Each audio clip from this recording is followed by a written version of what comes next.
Hey there, it's Katie Jarvis with Managing the Mess. I'm a K-6 elementary art teacher. In this video, I'm going to share with you tools that I use every day as an elementary art teacher.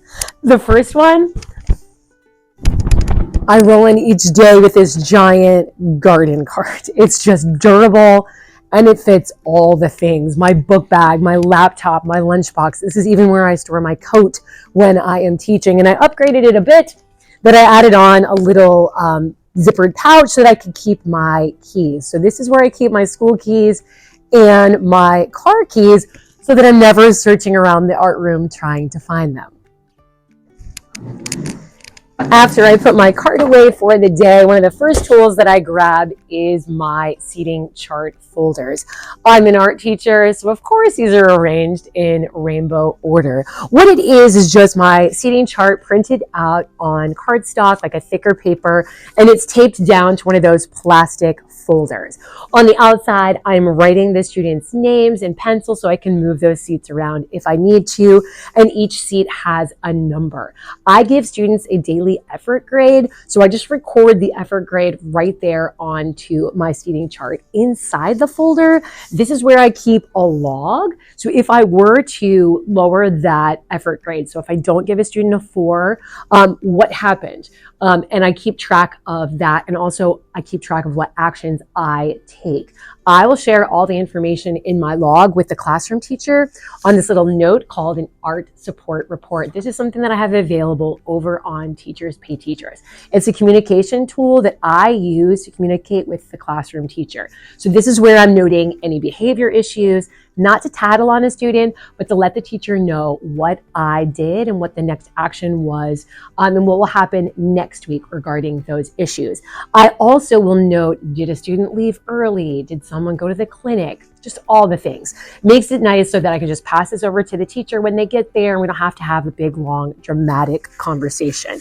I also keep in here name tag labels. So these are pre-printed Avery mailing labels with the student's name, their classroom teacher's name, and their seat number ready to go to label their artwork. I love this because it works really well to mark things down. If a student is absent, I just put an A on their name tag sticker and I give them a paper as if they are here so that the next week they have those papers and they are ready to go. I also like these because everything is labeled clearly. So it's one of my favorite tools, and the number order. So because my seats are in number order and the labels reflect that, I'm able to grade things faster. I'm able to pass back artwork very quickly as well. If you're more curious about the organization side of labels and things like that I do in my art room, I have a whole video called Managing the Artwork that I'll be sure to link down below. One of my favorite tools to use every day in the art room is my Apple Watch. I use this to set alarms for turning off the kiln, and I use this each and every day for my schedule. So I have an app that I really like called the Timetable app. This isn't sponsored. It's just an app that I bought for like maybe $2 a couple of years back, and I have used it ever since. It has a great interface if you're using it on your iPad or your phone for you to see your whole schedule in color, and it syncs up to your watch. Better still, there are alarms. So I set them up to go off 5 minutes before an event is going to happen. So 5 minutes before my first class starts, 5 minutes before the end of each and every class. So I make sure that we are cleaned up 5 minutes before any duties that I have. And that just helps me to stay on time and have my day run really smooth. Another tool that I wouldn't want to teach without is a wearable microphone. Now, I'm lucky my school already had these. This brand that they have is called Phonac, and then the model name is Roger. The speaker is plugged into the wall over there, but even a portable mic I think would really change your teaching. How these work is you clip them onto your pants, or there's a lanyard it comes with that you can wear as well.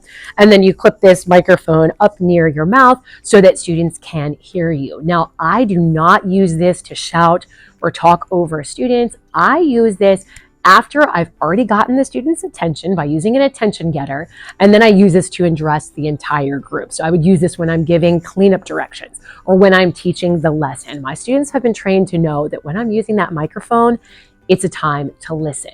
When I've got that mic on and I'm teaching, I am using a slides remote. I will link this one or something similar down in the description down below, but this just helps to seamlessly move through my Google Slides that I use for teaching. I have a slide deck that I use just for my introduction to my art class that I share in a separate video, and I have a slide deck for each class for their lesson. So being able to go through this really simply without having to fuss over my laptop and take my attention off my students is a real time saver for me.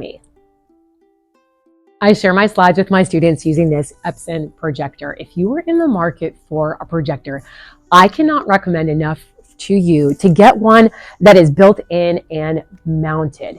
This is much less likely to break.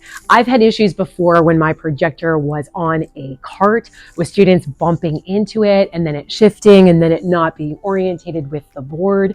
I also would caution you not to invest in any of the boards like the smart boards, because you do have to have the technology that goes along with that.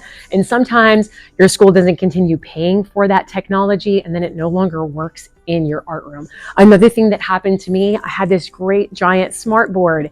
We had a substitute custodian. They plugged the vacuum cleaner in underneath my board one night.